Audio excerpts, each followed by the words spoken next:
حي على الفلاح.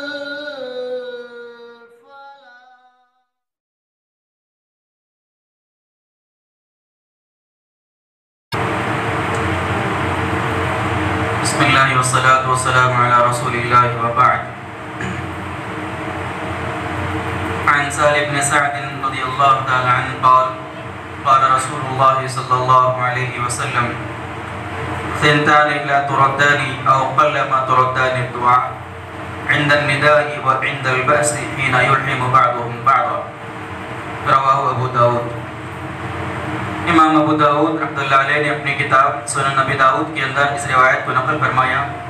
حدیث کے راوی حضرت سہل بن سعد رضی اللہ تعالی عنہ ہیں. فرماتے ہیں کہ اللہ کے نبی صلی اللہ علیہ وسلم نے ارشاد فرمایا کہ دو وقت کی دعائیں اللہ رب العالمین کے پاس کبھی بھی رد نہیں ہوتی، یا بہت کم اللہ کے پاس وہ دو وقت کی دعائیں رد ہوتی ہیں.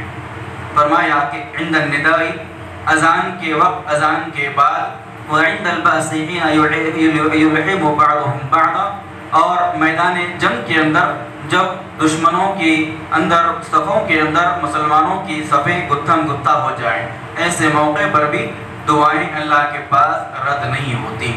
اس سے پہلی روایتوں کے اندر اذان کی کلمات کی فضیلتیں ہم نے سنی کہ اذان کے کلمات کی کیا فضیلتیں ہیں. شہادتین اور حی علی الصلاۃ حی علی الفلاح کی جو صدائیں بلند ہوتی ہیں، ان اذان کے کلمات کی فضیلت کیا ہے. پھر اذان دینے والی کی فضیلت کیا ہے، یہ بھی ہم نے سنا. پھر اذان کا جواب دینے والی کی فضیلت، اس کا اجر، اس کا ثواب کیا ہے، یہ بھی معلوم ہوا. اس کے بعد اللہ کے نبی صلی اللہ علیہ وسلم نے یہ بات بھی ہم کو بتائی کہ اذان کے بعد کا وقت جو ہے یہ اللہ رب العالمین کے حضور میں ہماری دعاؤں کے قبول ہونے کا وقت ہے. لہٰذا اذان کے بعد اقامت کے درمیان، اذان اور اقامت کے درمیان کا وقت اللہ رب العالمین کے پاس ہماری دعاؤں کی قبولیت کا وقت ہے. اور اللہ کے نبی نے فرمایا کہ جب دشمنوں سے جنگ ہو مسلمانوں کی، تو میدان جنگ کے اندر بھی اللہ رب العالمین مومنوں کی دعاؤں کو سنتا ہے. تو یہ جیسا کہ کل کے درس کے اندر ہم نے سنا کہ دعاؤں کی قبولیت کے چند اسباب ہیں. اگر ہم دعاؤں کی قبولیت کی ان اسباب کو اپنا کر اللہ رب العالمین کے سامنے اپنے مسائل کو، اپنے پریشانیوں کو، اپنی مصیبتوں کو اللہ کے سامنے رکھیں گے تو یقیناً اللہ رب العالمین کا وعدہ ہے کہ ادعونی استجب لکم، مجھ کو پکارو میں تمہاری دعا کو سنوں گا. اللہ رب العالمین ہم سے وعدہ کرتا ہے کہ میں تمہاری دعاؤں کو سنوں گا. لہٰذا اگر ہم میں سے کوئی دعا کے قبول نہ ہونے کی شکایت کرتا ہے تو اس کا مطلب یہ ہے کہ کہیں نہ کہیں ہمارے دعا کرنے کے انداز میں، ہمارے دعا کرنے کے طریقے میں کہیں نہ کہیں کمی اور کھوٹ ہے. کیونکہ اللہ رب العالمین کا وعدہ ہے استجب لکم، اور اللہ رب العالمین اپنے وعدے کے اندر کائنات میں سب سے سچا اور پکا ہے. لہٰذا اپنی دعاؤں کی قبولیت کے لیے ان اسباب کو اپنانا بے حد لازمی اور ضروری ہے کہ جن اسباب کو اپنا کر ہماری دعائیں اللہ کے پاس زیادہ سے زیادہ قابل قبول ہوتی ہیں. لہٰذا ان اوقات کی تلاش کرنا کہ جن اوقات میں اللہ کے نبی نے بتایا کہ دعائیں قبول کی جاتی ہیں، ان اوقات کی تلاش کر کے اس میں دعائیں مانگنا، یہ ہماری دعاؤں کے اللہ کے پاس مقبول ہونے کی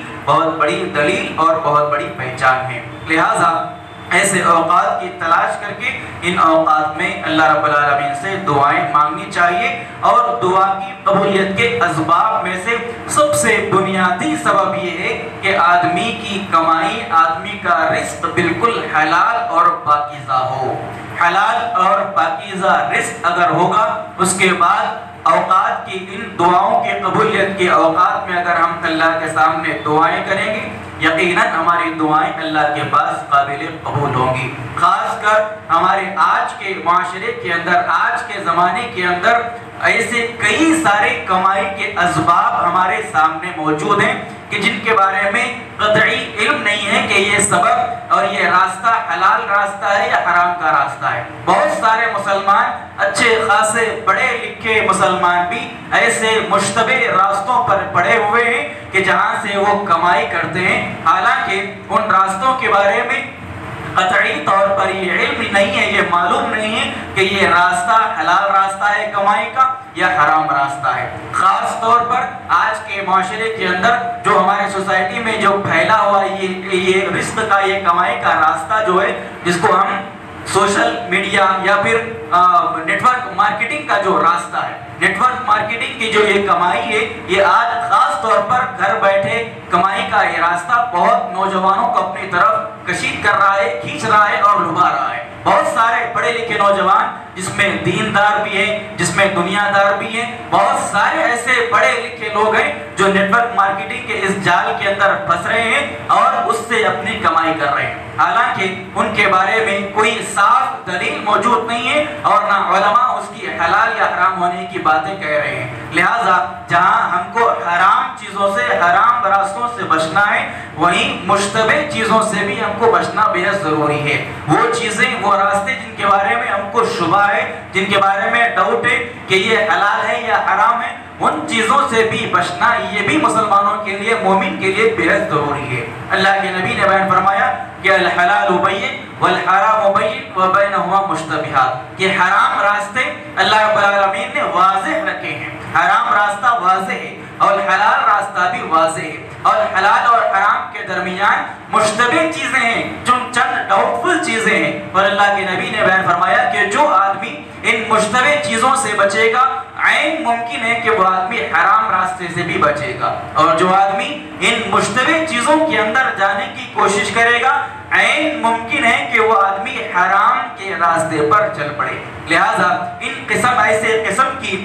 مختلف قسم کی جو کمائیاں ہیں، ایسے راستوں سے ہم اپنے آپ کو بچانے کی فکر اور کوشش کریں۔ حلال واضح راستہ جو اللہ اور اللہ کے نبی نے ہم کو بتایا ہے، رزق کی تلاش کے لیے ان حلال راستوں کا استعمال کریں، اور اگر حلال کمائی کما کر اللہ رب العالمین کے سامنے دعائیں مانگیں گے، عبادتیں کریں گے، انشاءاللہ ہماری عبادتیں بھی اللہ کے پاس قابل قبول ہوں گی اور ہماری دعائیں بھی اللہ کے پاس قابل قبول ہوں گی۔ حلال راستے سے کمائی کرنا، اس کی بڑی اہمیت ہے۔ سلف صالحین کی زندگیوں کے اندر یہ چیز بہت زیادہ ابھر کے ہمارے سامنے آتی ہے۔ امام المحدثین، امیر المؤمنین فی الحدیث، جن کو کہا جاتا ہے امام بخاری رحمۃ اللہ علیہ، امام بخاری رحمۃ اللہ علیہ کے والد اسماعیل کہتے ہیں کہ میں قسم کھا کے کہہ سکتا ہوں کہ میری کمائی کے اندر ایک بھی روپیہ، ایک بھی سکہ حرام کا یا ظلم کا نہیں ہے۔ تو لہٰذا جب حلال راستے سے ہم کمائی کریں گے،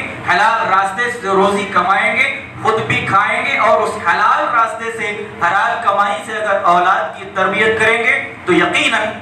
امیر المؤمنین فی الحدیث امام بخاری رحمۃ اللہ علیہ جیسی اولاد بھی اور نسل بھی پیدا ہوگی۔ لیکن اگر ہماری کمائی کے اندر کہیں نہ کہیں کھوٹ ہوگا، حرام راستے سے حلال اور حرام کی تمیز کیے بغیر اگر ہم کمائیں گے، خود بھی کھائیں گے، اس سے اولاد کی بھی تربیت کریں گے، تو پھر اگر اولاد کے نیک اور صالح ہونے کی اگر ہم امید کرتے ہیں، تو ہماری یہ امید صرف امید ہی بن کر رہے گی۔ حرام روزی سے اگر اولاد کی تربیت ہوگی تو وہ اولاد آگے بڑھ کے اسی طریقے سے اسی راستے پہ چلے گی، اور کبھی بھی وہ اپنے ماں باپ اور والدین کی مطیع اور فرما بردار نہیں ہو سکتی۔ لہٰذا آج کے ہمارے معاشرے کی جہاں کئی ساری شکایتیں ہیں، ان میں ایک شکایت یہ بھی ہے کہ ہماری اولاد ہماری بات نہیں سنتی، ہماری اولاد ہماری نافرمان ہے۔ یہ ایک عام سی شکایت ہے ہمارے معاشرے کی۔ لہٰذا ان اولاد اور بچوں کے نافرمان ہونے کے پیچھے جہاں مختلف اسباب ہیں، ان میں ایک سبب یہ بھی ہے کہ ہم نے ان کی تربیت حلال راستے سے، حلال کمائی سے نہیں کی۔ لہٰذا اگر ہم حلال راستوں کے پیچھے جائیں گے اور حلال طریقوں سے رزق کمانے کی کوشش اور فکر کریں گے، انشاءاللہ ہماری عبادتیں بھی اللہ کے پاس قبول ہوں گی، ہماری آنے والی نسلیں بھی نیک اور صالح ہوں گی، اور ہماری دعائیں بھی اللہ کے پاس قابل قبول ہوں گی۔ لہٰذا حلال طریقے سے رزق کو کمانا اور پھر اوقات کا تلاش کرنا، ان اوقات کی جن میں دعائیں قبول ہوتی ہیں، اگر یہ دو اسباب ہمارے دعاؤں کے اندر شامل ہو جائیں گے ہماری دعائیں اللہ کے پاس بہت جلد سنی جائیں گی اور ہماری زندگی کا کوئی ایسا مسئلہ باقی نہیں رہے گا کہ جو ہم کو تکلیف یا اذیت دیتا ہو۔ اللہ رب العالمین سے دعا ہے رب العالمین ہم تمام کو اللہ کے رسول صلی اللہ علیہ وسلم کی سنتوں کو پڑھنے، سیکھنے، سمجھنے، اس پر عمل کرنے کی توفیق عطا فرمائے، آمین۔ سبحانک اللہم و بحمدک، اشہد ان لا الہ الا انت، استغفرک و اتوب الیک۔